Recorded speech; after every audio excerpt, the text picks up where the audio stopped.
మనం ఒక భారీ సభ ఏర్పాటు చేయాలనే ప్రణాళిక ఉంది. ఆ విషయాన్ని కూడా మీ అందరి దృష్టికి మళ్ళా తీసుకొస్తాము. వీటితో పాటు మన రెడ్ల యొక్క పుట్టు పూర్వత్రాలు చాలామంది, మన పెద్ద రెడ్లు చాలామంది వ్యాపారాల్లో కానీ పారిశ్రామికంగా కానీ రాజకీయంగా కానీ మేము రెడ్లమని చెప్పుకొని బాగా సంపాదించుకున్నారు, ఆ తర్వాత బాగా ఉన్నారు, మేము రెడ్లమని సంతోషపడుతుంటారు. కానీ మన పుట్టుక ఎక్కడి నుంచి మొదలైంది, మన జీవితం ఎక్కడి నుంచి మొదలైంది, మనం రెడ్డి అంటే ఏంటి అసలు అనే విధానం చాలామందికి తెలియదు. ఇలాంటి ఎన్నో రెడ్ల శాఖల గురించి, రెడ్లు కట్టిన ఆలయాల గురించి, రెడ్ల పరిపాలన గురించి, రెడ్డి రాజుల గురించి, రెడ్ల యొక్క గోత్రాల గురించి, రెడ్ల యొక్క శాఖలు, గౌరవము, ఇలా తీసుకుని పోతే ప్రతి ఒక్కటి చాలా ఉన్నాయి. ఇవి చారిత్రాత్మకంగా పరిశోధన చేసినవి. ఈ పరిశోధన చేసిన విషయాలన్నింటినీ ఒక్క చోటికి చేర్చి మన ఆంధ్రప్రదేశ్ రెడ్డి సంఘం ఆధ్వర్యంలో మీ అందరూ అంగీకరిస్తే ఒక పుస్తకాన్ని ఏర్పాటు చేయాలని ఇప్పటికే దాన్ని ఒక మహిళా రచయిత్రి రాసింది. మొత్తం అంతా రచన మొత్తం ఆమె ఆధ్వర్యంలో ఆంధ్రప్రదేశ్ రెడ్డి సంఘం సారథ్యంలో ఒక పుస్తకాన్ని ఏర్పాటు చేయాలని మేము చూస్తున్నాము. మీ అందరూ కూడా ఏదో నరేష్ రెడ్డి చెప్పాడు కాబట్టి నరేష్ రెడ్డి చూసుకుంటాడు అనే విషయం వద్దు. ప్రతి ఒక్కరూ తలాతో చేస్తే అది సక్సెస్ అవుతుంది. ఆ విధంగా మీరు చేయండి.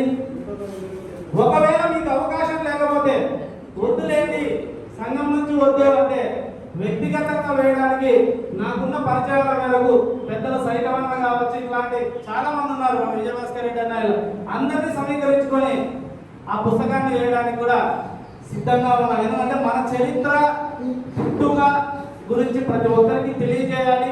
ఇది ఏదో ఒక కులం కోసం కాదు, మన దేశంలో అన్ని కులాల గురించి ఒక ప్రస్తావన ఉంది, వాళ్ళ గురించి చరిత్ర ఉంది, వాళ్ళ గురించి ఒక పరిశోధనలు జరిగాయి. అదే పరిశోధనలే మన రెడ్ల గురించి కూడా జరిగాయి. ఆ రెడ్ల యొక్క విషయాలను, పరిశోధించిన విషయాలను ఒక పుస్తక రూపంలో, ఏదో ఒక కథ రూపంలోనో లేదంటే ఏదో ఊహాజనితం కాదు,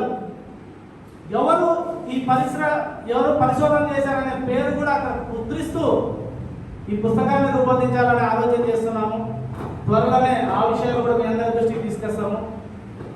ఇలాంటి ఎన్నో విషయాల మీద మనం చర్చించుకుంటూ ఇకపోతే పెద్దలందరూ కూడా నాకు సపోర్ట్ కలిగించారు, గతంలో కానీ ఇప్పుడు కానివ్వండి. వారందరికీ ప్రత్యేకంగా ధన్యవాదాలు తెలియజేసుకుంటూ నాకు ఈ అవకాశం ఇచ్చినందుకు మీ అందరి ఆశీస్సులు నా మీద ఎల్లప్పుడూ ఉండాలని, మీరు చూపించే ప్రేమానురాగాలు ఇదే విధంగా ఉంటే ఆంధ్రప్రదేశ్ రెడ్డి సంఘాన్ని మరింత బలోపేతం చేసి ముందుకు తీసుకెళ్ళడానికి అవకాశం ఉంటుందని సెలవు తీసుకుంటున్నాను. Thank you, thank you, thank you.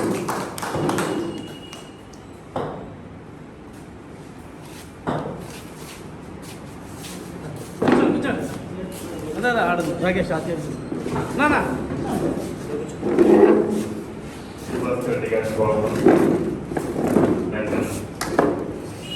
ఇక ఈ మధ్యలో అందరూ చూస్తున్నారు సోషల్ మీడియాలో కొన్ని డిస్టర్బెన్స్ వచ్చాయన్నమాట.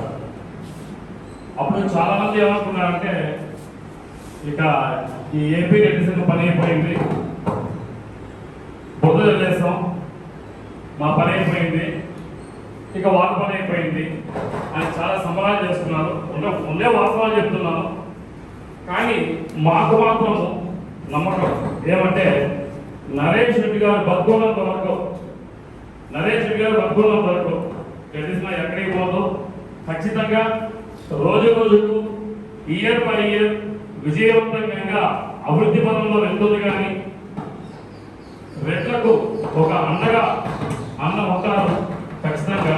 అంతేగాని ఇలాంటి ఇంకా ఎన్ని ఆరోపణలు, ఇంకా ఎన్ని అవాస్తవాలు సృష్టించి చెప్పినా కూడా ఏమాత్రం రెడ్డి సంఘాన్ని ఏమీ చేయలేవు.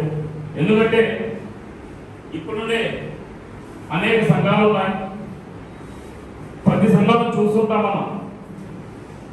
ఎక్కడికైనా మనం ఇద్దరు సంఘాల గురించి ఎక్కడ కామెంట్ చేయం, అది మన యొక్క హుందాతనానికి నిదర్శనం. అది మిగతా సంఘాలు అలా కాదన్నమాట. 24 గంటలు మన మీద బురద జల్లమే. ఒక విషయం ఆలోచించాలి అందరూ. ఇక్కడ సంఘాలు ఏర్పాటు చేసింది ఎందుకు?